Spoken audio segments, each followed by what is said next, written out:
दोस्तों, हर इंसान ये नहीं चाहता कि मैं घर से ही बिजनेस करता रहूं। हर इंसान ये चाहता है कि मैं घर से दुकान, दुकान से शोरूम की ओर जाऊं। तो अगर आपको घर से व्यापार कर रहे हो तो ध्यान रखिए, अपना कस्टमर को नीड समझिए, कस्टमर की हर जरूरत को समझ के ही व्यापार कीजिए। देखिए दोस्तों, कुछ व्यक्ति ऐसे होते हैं जो 50,000 से लेकर 3 लाख रुपए के अंदर बिजनेस स्टार्ट करते हैं, और कुछ ऐसे होते हैं 3 लाख रुपए से लेकर 8 लाख में स्टार्ट करते हैं, और कुछ ऐसे होते हैं 8 लाख से 15 लाख में बिजनेस स्टार्ट करते हैं। एक मैं आम पब्लिक की बात कर रहा हूँ जो कपड़ों का बिजनेस स्टार्ट करती है। फिर जिसकी जैसी श्रद्धा होती है वो उस हिसाब से अपना कपड़ों का बिजनेस स्टार्ट करते हैं, और उतना है वो पूंजी की लागत लगाता है। जो नीड मार्केट का माल है, जो आपके ग्राहक है, जिनको वो जरूरत है, उसको तो वो कपड़ा लेना ही लेना है। उसके साथ में आप एक्सक्लूसिव वैरायटी लेने की कोशिश कीजिए जो आपके पूरे इलाके में किसी और के पास ना मिले। तब जाके ही आपके पास में घर से बिजनेस करने में बहुत अच्छा आपको मार्जिन भी मिलेगा, साथ में अच्छी कमाई भी मिलेगी। अगर आप डिसीजन ऐसा लेते हो कि आप अपने ग्राहक तक ही पहुंच जाओ, तो ग्राहक तक पहुंचने के 2 साधन होते हैं। या तो आप सोशल मीडिया का सहारा लो, या व्हाट्सएप का सहारा लो, या आप डोर टू डोर आप दिखाना स्टार्ट करो। तो तीनों माध्यम बहुत अच्छे हैं। आप 100% सक्सेस हो ही जाओगे अगर आप कंटिन्यू जुड़े रहे, कंटिन्यू बात करते रहे, कंटिन्यू अपने ग्राहक के टच में रहे। आज नहीं कल आपको वो मार्जिन देके ही जाएगा ही जाएगा।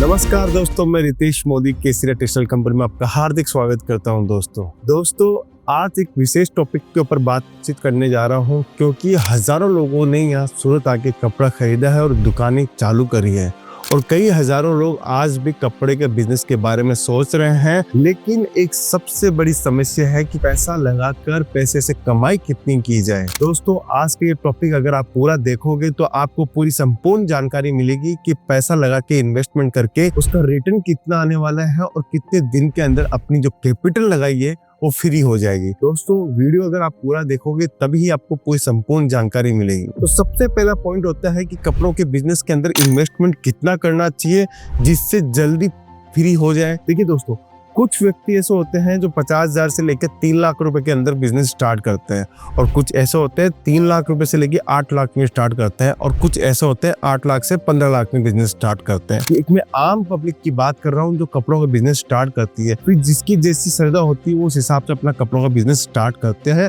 और उतना है वो पूंजी की लागत लगाता है। दोस्तों, आज हम लोग 50,000 से 3 लाख के अंदर भी बिजनेस करवाते हैं, और 3 लाख से लेकर आपको करोड़ों रुपए का व्यापार भी करना है तो उसका भी हम लोग बिजनेस कराते हैं।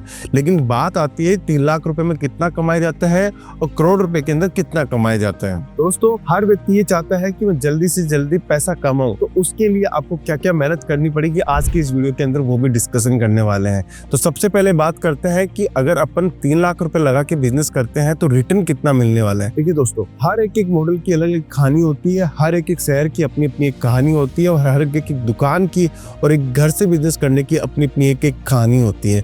तो स्टार्ट करते हैं घर से बिजनेस जब करते हैं, और 3 लाख रुपए से अगर बिजनेस स्टार्ट करते हैं तो उसका क्या रेवेन्यू आएगा, और 50,000 से बिजनेस स्टार्ट करते हैं उसका क्या रेवेन्यू आएगा। देखिए दोस्तों, 50,000 से बिजनेस स्टार्ट करते हो, और मैं मान के चलता हूँ कि आप साड़ी से बिजनेस स्टार्ट करते हो, तो कम से कम आपको 150 से 200 साड़ी इजीली आपको 50,000 रुपए के अंदर मिल जाएगी। लेकिन अभी मार्जिन की बात करते हैं, वो कैसे कमाएंगे। आपको सबसे ज्यादा आपको नीड मार्केट की जरूरत पड़ेगी। जो आप प्रोडक्ट लेके जा रहे हो वही कस्टमर को सबसे ज्यादा जरूरत होता है, वही कपड़ा आपको सबसे ज्यादा लेना पड़ेगा। जैसे आपने 200 रुपए वाली साड़ी ली, 500 वाली साड़ी ली, 1000 वाली साड़ी ली, वही माल आपने लिया, और वही माल आपकी माल की रिक्वायरमेंट है, आपकी कस्टमर की रिक्वायरमेंट है, तब जाके ही आप पैसा कमा पाओगे। आप एक्सपेरिमेंट के लिए माल लेते हो 50,000 का, और आपका ग्राहक अगर वो चाहता ही नहीं है तो आपका 50,000 रुपया पूरा डूब जाएगा। इसीलिए बोलता हूँ कि आपको नीड मार्केट की बहुत जरूरत है।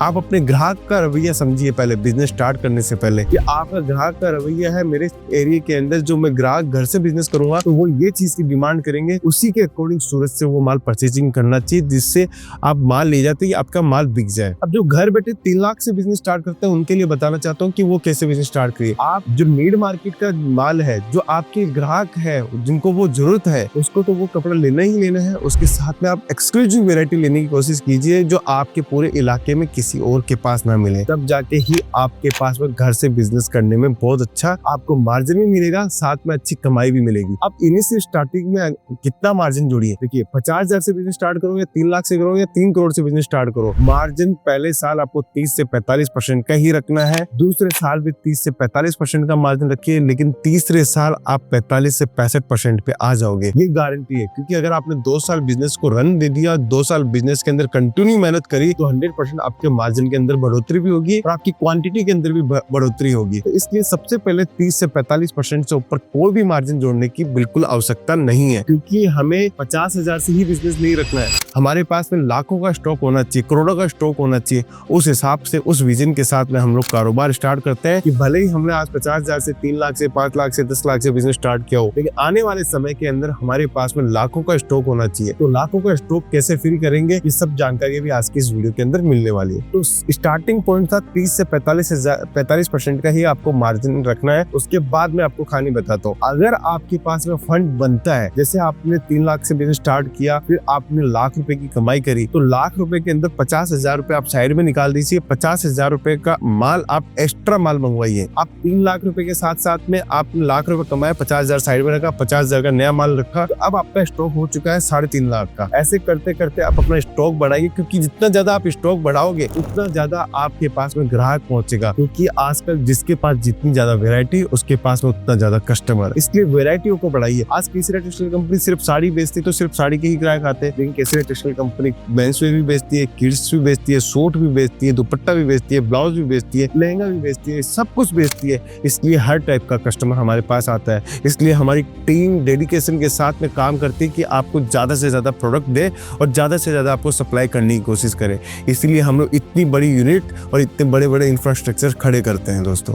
अब आप बात करते हैं, जब 30 से 45% का मार्जिन रखा आपने, सेकंड चीज, आप जो रुपए कमाते हैं उसको वापस से रीइन्वेस्टमेंट करना पड़ेगा धंधे के अंदर, स्टॉक बढ़ाने के लिए, वैरायटी बढ़ाने के लिए। अब थर्ड चीज और क्या ध्यान रखनी है, अगर आप पहले साल के अंदर हो और पहले नया नया बिजनेस स्टार्ट किया है, तो एक चीज बिल्कुल ध्यान रखिए, आप रजिस्टर नोट कीजिए, रजिस्टर लीजिए। रजिस्टर में जितने भी आपके पास में कस्टमर्स आए हैं, उनका मोबाइल नंबर नोट कीजिए, उनका नाम नोट कीजिए, उन्होंने क्या वैरायटी की डिमांड की थी वो आप नोट कीजिए। भले ही आज आपके पास में साड़ी बेच रहे हो, आने वाले समय के अंदर अगर आपके पास में डाटा होगा, कुर्ती का डाटा होगा, सूट का डाटा होगा, तो इजीली आप बहुत अच्छा काम कर सकते हो, बहुत बड़ा व्यापार कर सकते हो दोस्तों। हर एक चीजें को आप डाटा को सेव करके रखिए, उसी के अकॉर्डिंग आप व्यापार करोगे तो आपका धंधा भी बढ़ेगा, धंधे के साथ में आपका मार्जिन भी बढ़ेगा और मार्जिन के साथ साथ में आपके व्यापार करने का स्टाइल भी बदलता जाएगा। दोस्तों, हर इंसान ये नहीं चाहता कि मैं घर से ही बिजनेस करता रहूं, हर इंसान ये चाहता है कि मैं घर से दुकान, दुकान से शोरूम की ओर जाऊं।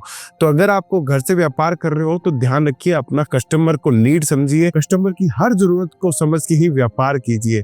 आप अपने अकॉर्डिंग न चल के आपके व्यापार का जो दिशा है, आपके व्यापार का ग्राहक जो चाहता है, उस ग्राहक के अकॉर्डिंग का काम कीजिए। जब आप घर से बिजनेस कर लेते हो, अच्छा खासा अर्न कर लेते हो और अच्छी खासी कमाइयां स्टार्ट कर लेते हो, तब जाके उसी इलाके के अंदर आप दुकान की कोशिश कीजिए, दुकान के अंदर कन्वर्ट होने की कोशिश कीजिए। दोस्तों, अब दुकानदार कितना मार्जिन रखना चाहिए? दुकानदार भी 30 से 45% का ही मार्जिन रखना चाहिए पहले साल। दूसरे साल 30 से 45% का मार्जिन रखना चाहिए। लेकिन मैं ये बोल के चलता हूँ कि घर से बिजनेस कर रहे हो तो खर्चे कुछ नहीं लगते हैं, दुकान से बिजनेस कर रहे हो तो खर्चे स्टार्ट हो जाते हैं। लेकिन घबराने की जरूरत नहीं है दोस्तों। 30 से 45% बहुत अच्छा मार्जिन होता है, लेकिन दुकान पे जब जाओगे तो उतना वॉल्यूम आपका बढ़ जाता है। घर से बिजनेस करते हो तो लिमिटेशन होती है, एक लिमिट के दायरे के अंदर हमें बिजनेस करना पड़ता है, कम ही ग्राहक पे पहुंचते हैं। लेकिन जब दुकान की ओर करते हो तो हमारा एक दायरा बढ़ जाता है, उस दायरे के अंदर 30 से 45% का मार्जिन भी इनफ होता है। जो सेल हम लोग घर से बैठे 5,000 10,000 की डेली कर रहे थे, वही सेल हम लोग दुकान करेंगे तो 20 से 50,000 का गल्ला भी हो सकता है। तो वो मार्जिन आपके ऑटोमेटिक सेट हो जाते हैं। ऐसे करते करते आप ग्राहकों को जोड़िए, वैरायटी को बढ़ाइए, आपका 100% आपकी दुकानदारी सुपर हिट हो जाएगी। एक चीज और बताना चाहता हूँ साथ के अंदर, दोस्तों कभी भी आप मंदी के अंदर सस्ता बेचने की कोशिश मत कीजिए। मंदी के अंदर हमेशा आप ग्राहक को एक ऑफर के साथ में माल बेचने की कोशिश कीजिए। जैसे आपका कोई माल नहीं निकल रहा तो इसके ऊपर ऑफर्स लगाइए कि ये माल आप 3 जींस लोगे तो मैं आपको ये चीज का डिस्काउंट दूंगा, आप 5 साड़ी लोगे तो इसके अंदर ये आपको मैं फ्री दूंगा। तो ऑफर्स के साथ में आप काम कीजिए। कीजिए। आप स्लैब डिस्काउंट मत लगाइए कि ये साड़ी पहले 300 की बेचते थे अभी 200 की बेचें, क्योंकि इसमें अविश्वास पैदा होता है ग्राहकों के अंदर कि पहले मेरे को 300 में दे दी अभी 200 में दे रहा है, 100 रुपए का साड़ी का मार्जिन खाता है ये व्यक्ति। तो वो सब चीजें नहीं होना चाहिए। ऑफर्स के साथ में आप माल को बेचिए। आप देखिए कितने भी बड़े बड़े मॉल है वो कभी भी रेट को कम नहीं करते, वो ऑफर्स के साथ काम करते हैं कि अभी ऑफर्स लगा हुआ है, 15 अगस्त का ऑफर लगा हुआ है, 26 जनवरी का ऑफर लगा हुआ है, क्रिसमस का ऑफर लगा हुआ है, न्यू ईयर का ऑफर लगा हुआ है, तो वो ऑफर्स के साथ में माल बेचते हैं। ये एक अच्छी स्ट्रेटेजी होती है माल को निकालने की। अब बात करते हैं एक लास्ट पॉइंट के आज के इस वीडियो के अंदर कि अगर आपका पैसा नहीं रोटेट हो रहा है तो क्या करना चाहिए, कि आपका माल बिक ही नहीं रहा है तो क्या करना चाहिए। देखिए दोस्तों, हो सकता है वो माल आपके घर से नहीं बिक रहा हो। अगर आप डिसीजन ऐसा लेते हो कि आप अपने ग्राहक तक ही पहुंच जाओ, तो ग्राहकों तक पहुंचने के दो साधन होते हैं, या तो आप सोशल मीडिया का सहारा लो, या व्हाट्सएप का सहारा लो, या आप डोर टू डोर आप दिखाना स्टार्ट करो। तो तीनों माध्यम बहुत अच्छे हैं। आप 100% सक्सेस हो ही जाओगे अगर आप कंटिन्यू जुड़े रहे, कंटिन्यू बात करते रहे, कंटिन्यू अपने ग्राहक के टच में रहे। आज नहीं कल आपको वो मार्जिन देके ही जाएगा। दोस्तों, इस सारी चीजों का ध्यान रखोगे, अपने मार्जिन का ध्यान रखोगे, अपनी वैरायटी का ध्यान रखोगे, अपने स्थान का ध्यान रखोगे, अपने ग्राहक का ध्यान रखोगे, तो 100% आपका मार्जिन भी बढ़ेगा, दुकान भी बढ़ेगी। दोस्तों, केसरिया टेक्सटाइल कंपनी एक अपॉर्चुनिटी देती है आपको कपड़ों के व्यापार के लिए। अगर आप जुड़ना चाहते हो कपड़ों के व्यापार के लिए, नया व्यापार कर रहे हो या पुराना व्यापार है, तो केसरिया टेक्सटाइल कंपनी में जरूर चाहिए। वहां से आप माल परचेजिंग कीजिए, क्योंकि जो चीजें हम लोग देते हैं उनके अंदर अच्छा मार्जिन बनता है और मार्जिन से ही आप अपनी ग्रोथ करते हो। दोस्तों, अगर आपको ये वीडियो पसंद आया है तो जरूर से लाइक कीजिएगा, चैनल को सब्सक्राइब कीजिएगा, फॉलो कीजिएगा। मिलता हूँ नेक्स्ट वीडियो के अंदर। बहुत बहुत धन्यवाद दोस्तों।